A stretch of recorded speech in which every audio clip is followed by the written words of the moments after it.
जय श्री कृष्ण। राधे राधे दोस्तों, प्रतिदिन की तरह आज मैं फिर से आप लोगों के लिए वृंदावन के श्री बांके बिहारी जी की अद्भुत लीला कथा लेकर आई हूँ। आशा करती हूँ आप लोगों को आज की ये लीला कथा बहुत अच्छी लगेगी और आपके दिल को स्पर्श करेगी। आज की ये घटना घटी है उदयपुर में रहने वाले महेंद्र गोस्वामी जी के जीवन में। कुछ वर्षों पहले गोस्वामी जी वृंदावन दर्शन करने के लिए गए थे। बांके बिहारी जी के दर्शन करने के बाद वो बाकी सारे मंदिर में भी दर्शन किए।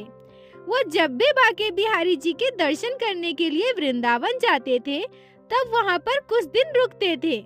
एक दिन जब वो बांके बिहारी जी के मंदिर दर्शन करने जा रहे थे तब उनको चाय पीने की इच्छा हुई। गोस्वामी जी ढाबे पर चाय पीने के लिए रुके। तभी उन्होंने देखा कि एक वृद्ध महिला ढाबे के पास आकर उनके सामने रुक गई, जो बहुत ही थकी हुई दिखाई दे रही थी।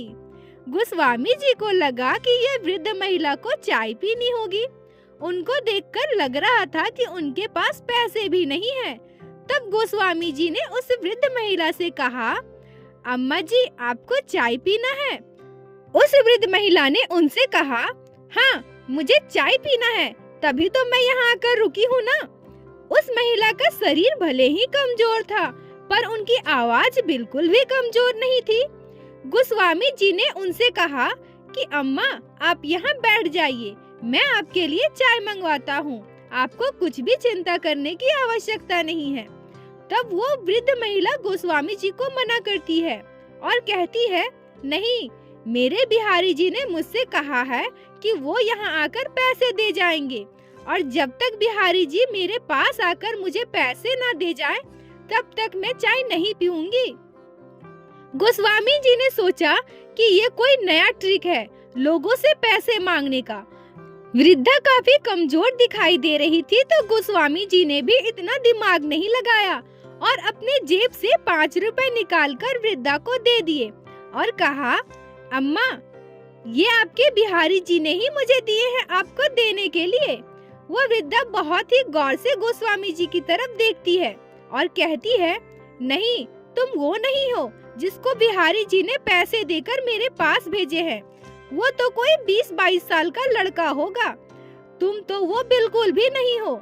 गोस्वामी जी यह बात सुनकर बहुत ही आश्चर्य हो गए और सोचने लगे कि ये कौन सा 20-22 साल का लड़का होगा जो इस अम्मा को आकर पैसे दे जाएगा।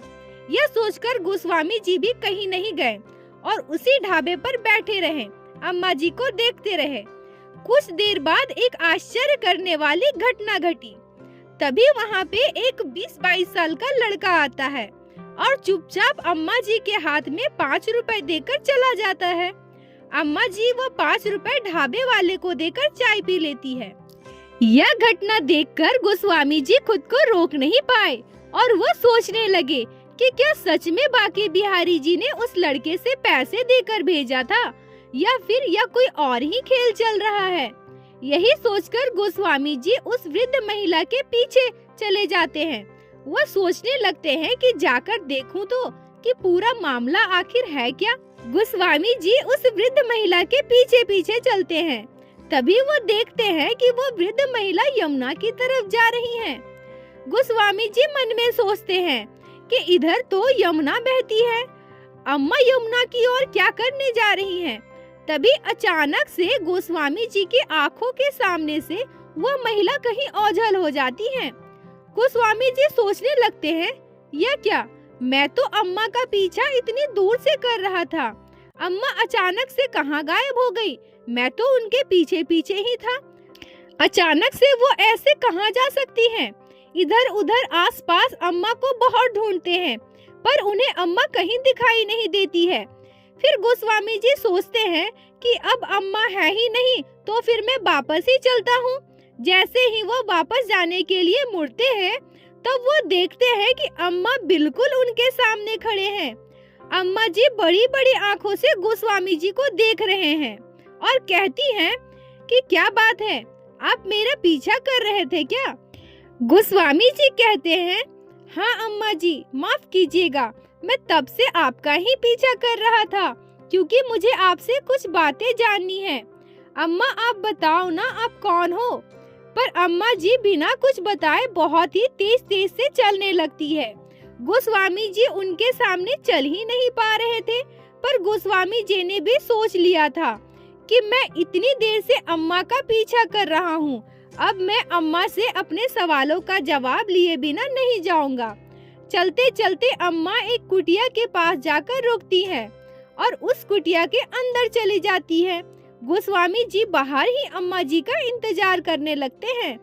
तभी अम्मा अंदर से एक कागज लेकर आती है और गोस्वामी जी के हाथ में देकर कहती हैं कि तुम जाकर ये दवाइयाँ दुकान से लेकर आओ। गोस्वामी जी अम्मा की बात को मना नहीं कर पाते हैं और वो पर्ची लेकर दवाई लाने के लिए दुकान में चले जाते हैं। गोस्वामी जी वहाँ से दवाइयाँ लेकर आते हैं और अम्मा जी के हाथ में दे देते हैं। अम्मा जी दवाई लेकर कुटिया के अंदर चली जाती है और गोस्वामी जी से कहती है तुम भी मेरे पीछे आओ। गोस्वामी जी अंदर जाकर देखते हैं कि अंदर खाट पर एक छोटा सा शिशु सो रहा है। वो बहुत ही ज्यादा अस्वस्थ और बीमार है और उस बच्चे की माँ उसी खटिया के पास बैठी हुई है। वृद्ध अम्मा उस बच्चे की माँ की हाथ में दवाइयाँ देकर कहती है कि ये लो दवाई और अपने बच्चे को ठीक समय पर दवाई देते रहना, तुम्हारा बच्चा शाम तक बिल्कुल ठीक हो जाएगा।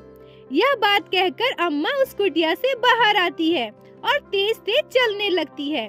गोस्वामी जी भी अम्मा के पीछे पीछे चलने लगते हैं। एक आश्चर्य कर देने वाली बात यह थी कि वो अम्मा गोस्वामी जी से बहुत बड़ी थी, फिर भी वो इतना तेज चल रही थी कि गोस्वामी जी उनके साथ चल ही नहीं पा रहे थे। कुछ ही देर में अम्मा गोस्वामी जी से बहुत ही आगे निकल गए। इधर पीछे से गोस्वामी जी आवाज देने लगे, अम्मा अम्मा आप कहाँ जा रही हैं? मैं आपसे बात करना चाहता हूँ, मैं आपके साथ चल नहीं पा रहा हूँ, मुझे आपसे बहुत सारी बात करनी है, अब थोड़ा सा रुक जाओ ना। अम्मा गोस्वामी जी के बात को नजरअंदाज नहीं कर पाई और धीरे धीरे चलने लगी। धीरे धीरे चलते चलते वह जाकर सड़क के किनारे एक बरगद के पेड़ के नीचे बैठ गई। गोस्वामी जी भी अम्मा जी के पीछे पीछे उस पेड़ के पास पहुँचे। तब वो वृद्ध महिला गोस्वामी जी से कहती है कि बोलो तुम क्या जानना चाहते हो? गोस्वामी जी कहते हैं कि अम्मा उस समय आपने कहा था कि जब तक बिहारी जी आपको पैसे नहीं देंगे आप चाय नहीं पियोगी, और तभी वो लड़का आता है और चुपचाप आपके हाथ में पैसे देकर चला जाता है। मैं आपका पीछे पीछे चलता हूँ, अचानक से आप गायब हो जाती हैं और फिर मेरे सामने ही आप मुझे खड़ी मिलती है और फिर आप उस महिला को दवा देकर कहती हैं कि आपका पुत्र शाम तक बिल्कुल ठीक हो जाएगा। अम्मा ये सब कौन सी लीला है, क्या चल रहा है, मुझे कुछ भी समझ नहीं आ रहा। अम्मा आप बिहारी जी की शरण में कैसे आए, मुझे भी बताओ ना, मैं बिहारी जी के शरण में आकर उनकी कृपा प्राप्त करना चाहता हूँ। तब वो अम्मा कहती हैं कि यह आदमी तो मेरे उस अतीत को जानना चाहता है जिसे सोचकर मैं आज भी दुखी हो जाती हूँ, पर हो सकता है यह भी बिहारी जी की कोई लीला हो। अम्मा गोस्वामी जी से कहती है कि ठीक है, फिर सुनो, मैं 40 साल तक अपने पारिवारिक जीवन में रही हूँ। अपने पारिवारिक जीवन में मैं इतना व्यस्त हो गई थी कि मुझे भगवान को भजने का समय ही नहीं मिलता था, पर मेरा सांसारिक जीवन बहुत ही खुशी खुशी चल रहा था। मुझे आज भी याद नहीं है कि कभी भी किसी ने मुझे कटु भाषा में बात की हो। मेरे पति के मृत्यु होने के बाद मेरे बच्चे, मेरे पोते पोती मुझसे बहुत प्यार करते थे, परंतु अचानक से ही मेरा जीवन बदल गया। मुझे कुष्ठ रोग हो गया, जिसकी वजह से धीरे धीरे सभी लोग मुझसे दूर हो गए। मुझे अलग कमरे में रख दिया गया। जो पोता पोती हमेशा मुझे दादी दादी कहकर मेरे पीछे घूमा करते थे, अब वह मेरे पास भी नहीं आते। मैं भी धीरे धीरे इस बात को मान ली थी कि हो सकता है मेरे पास आने से उनके साथ भी कुछ बुरा हो। इन सब बातों को मानकर मैं एक छोटे से कमरे में ही रहने लगी, पर धीरे धीरे बहुत इलाज कराने के बाद भी मेरी हालत में कोई सुधार नहीं हुआ। एक दिन मेरा बेटा आकर मुझसे कहता है, अम्मा, अगर तुम यहाँ इस तरह से रहोगी तो हो सकता है उससे हम सबको भी दिक्कत हो जाए। और अम्मा, तुम यह कभी नहीं चाहोगी कि तुम्हारे वजह से मुझे या मेरे बच्चे को कोई दुख तकलीफ हो। तुम ऐसा कभी भी नहीं चाहोगी ना?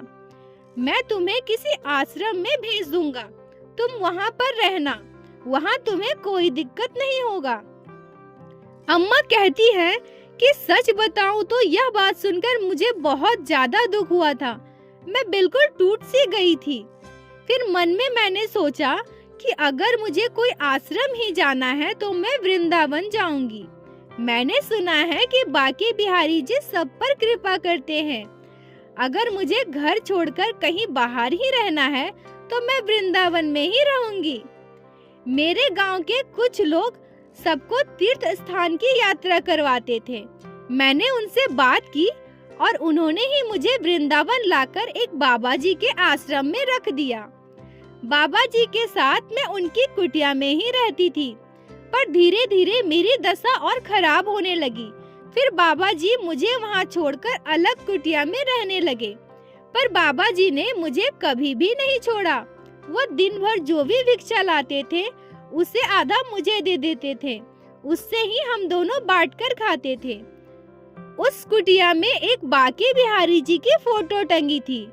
मैं दिन भर कुटिया में टंगी बांके बिहारी जी के उस फोटो से बात किया करती थी।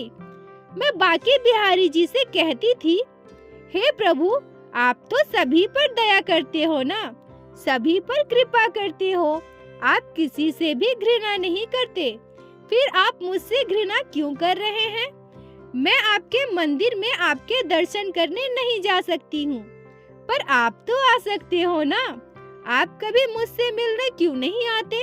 अच्छा ठीक है, आप मत आओ, मैं जब ठीक हो जाऊंगी तो मैं खुद आऊंगी आपके दर्शन करने। मेरी प्रतिदिन की आदत थी कि मैं यमुना में जाकर स्नान करती थी। एक दिन मैं यमुना में स्नान करने गई और मेरा पैर फिसल गया। मैं यमुना जी के पानी में बहने लगी। मुझे उस समय पता चल गया था कि आज ये मेरा आखिरी दिन होगा। उसके बाद मुझे कुछ भी याद नहीं है।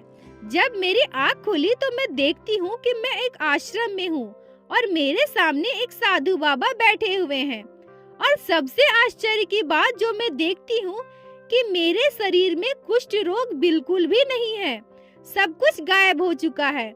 मेरे शरीर पर कहीं भी कुष्ठ रोग का कोई भी निशान नहीं है। मैं जल्दी से उठकर बैठ गई और मैंने साधु बाबा से कहा, बाबा, मैं तो कुष्ठ रोगी हूँ, मेरे शरीर में एक भी निशान नहीं है और मेरी बीमारी कैसे ठीक हो गई यह तो मुझे भी नहीं पता, पर मुझे एक चीज थोड़ी थोड़ी अभी भी याद है। जब मैं यमुना के पानी में बह रही थी, मुझे लग रहा था कि आज मेरे जीवन का आखिरी दिन होगा। उस समय मैंने देखा कि मेरे सामने एक सांवला सा छोटा सा बालक खड़ा है, जिसके सर में मोर पंख है और कमर में बांसुरी है, और वो बालक मंद मंद मुस्कान देते हुए मेरी तरफ देख रहा है। बाबा जी ने कहा कि यह सब उनकी ही कृपा है, सब बांके बिहारी जी की लीला है, उनकी ही कृपा से तुम ठीक हुई हो। स्वस्थ होने के बाद मैंने एक भी मुहूर्त व्यर्थ नहीं किया और मैं भागते हुए बांके बिहारी जी के दर्शन के लिए गई। बांके बिहारी जी के दर्शन करते वक्त मैंने जो देखा उसे देखकर मैं तो बिल्कुल ही आश्चर्यचकित हो गई। यमुना में बहते वक्त मैंने जिस बालक को देखा था, बिहारी जी के दर्शन करते हुए वही छोटा सा बालक मेरे सामने मुस्कुराते हुए खड़ा था और उसी रूप में मैं बिहारी जी के दर्शन कर रही थी। बोलो बांके बिहारी लाल की जय, लड्डू गोपाल की जय, जय जय श्री राधे। गोस्वामी जी मन ही मन सोचने लगे कि अम्मा जी ने अपने जीवन की सारी बात मुझे बता दी, अब अम्मा जी को और सवाल करके परेशान करना सही नहीं होगा। उस समय गोस्वामी जी अपने रास्ते और अम्मा जी अपने रास्ते चले गए। गोस्वामी जी ने बताया कि उसके बाद उन्होंने अम्मा को ढूंढने की बहुत कोशिश की, पर अम्मा दोबारा उन्हें कहीं नहीं मिली। उसके बाद गोस्वामी जी उस अस्वस्थ बच्चे के घर पर भी गए, तो उनकी माँ ने उनसे बताया कि अम्मा, उसके बाद से कभी भी हमें नहीं मिली। मैं बहुत गरीब हूँ, मैं दवा नहीं खरीद पा रही थी, मैं अपने बच्चे का इलाज नहीं करवा पा रही थी। अम्मा जी ने मुझे दवा देकर जैसा कहा कि शाम तक तुम्हारा बच्चा बिल्कुल ठीक हो जाएगा, वैसे ही शाम तक मेरा बच्चा बिल्कुल ठीक हो गया और आज तक मुझे कोई और असुविधा नहीं है। उसके बाद गोस्वामी जी को समझने में बिल्कुल भी देर नहीं हुई कि वो अम्मा और कोई नहीं स्वयं बाके बिहारी जी थे, जो सिर्फ अपने भक्तों का उद्धार करने, उनकी मदद करने और भक्त को दर्शन देने आए थे। दोस्तों, एक बात मैं आप लोगों से कहना चाहूंगी, आप लोग कहीं जाएं या ना जाएं, वृंदावन अवश्य जाएं और वृंदावन जाकर वहां बाके बिहारी के दर्शन अवश्य करें। वैसे आप लोग बाके बिहारी जी के दर्शन बहुत देर तो नहीं कर पाओगे, क्योंकि वहां हर 2 मिनट के अंतराल में बाके बिहारी जी के मंदिर में पर्दा किया जाता है। बाके बिहारी जी को बहुत ही प्यार से निहारिए और उन्हें अपने मन की बात बताइए। दोस्तों, आप लोगों को आज की ये लीला कथा कैसी लगी? अगर वीडियो अच्छी लगी हो, आपके दिल को छुई हो, तो कृपया वीडियो को लाइक करें और अपने दोस्तों के साथ शेयर अवश्य करें, ताकि बाकी भक्त भी बाके बिहारी जी के इस लीला कथा का श्रवण कर सके और हमारे चैनल को सब्सक्राइब करें, ताकि प्रतिदिन श्री बाके बिहारी श्री लड्डू गोपाल की लीला कथा आप लोग हमारे चैनल पे सुन सके। अगर आपके जीवन में घटी हो कोई भी चमत्कारी घटना या लड्डू गोपाल ने कभी भी की हो कोई भी लीला जिसे आप हम सभी के साथ शेयर करना चाहती हैं, तो कृपया कमेंट बॉक्स में बताएं। हम आपसे कांटेक्ट करेंगे और उस लीला कथा को सभी भक्तों के साथ अपने चैनल पे शेयर करेंगे। राधे राधे दोस्तों।